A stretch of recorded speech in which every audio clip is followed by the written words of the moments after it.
আগামী মাসের ফিফা উইন্ডোতে জাতীয় ফুটবল দল কাদের বিপক্ষে খেলবে তা নিয়ে সিদ্ধান্তহীনতায় ফেডারেশন। একই সঙ্গে ধোঁয়াশা আছে লিগে কয়টি দল খেলবে তা নিয়েও। দেশের ফুটবলের দোলাচল নিয়ে সংবাদ মাধ্যমে কথা বলেছেন বাফুফে সভাপতি।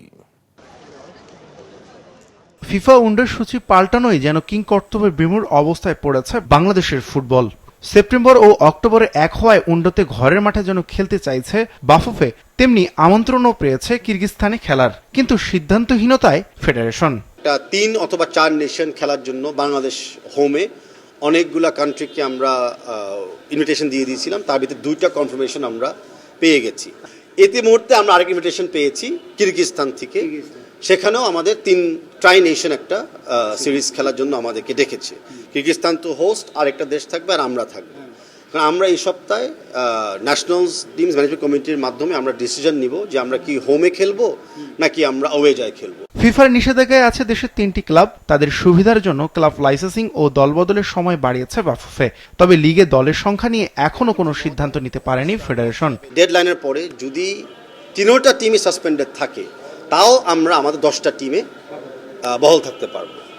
এই জন্য সিদ্ধান্তটা আমরা আগে নিয়ে ফেলেছি।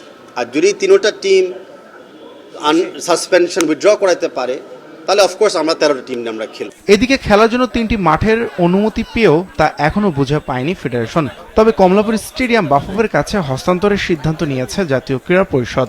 ইতিমধ্যে আপনাদের কাছে এই কমলাপুর স্টেডিয়ামটি দেওয়ার জন্য আমরা নীতিগতভাবে সিদ্ধান্ত নিয়েছি এবং তারা চাইলে আগামী 1 সপ্তাহের ভিতরেই অফিসিয়ালি আমরা তাদের কাছে হস্তান্তর করে দিব এবং তখন এটি তাদেরও দায়িত্ব পড়বে এটিকে মেনটেন করা।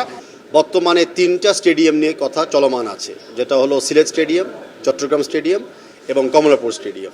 এই 3টা স্টেডিয়ামে ডিটেলস এখন আমাদের চূড়ান্ত হয় না, দেখে একটু সময় লাগছে।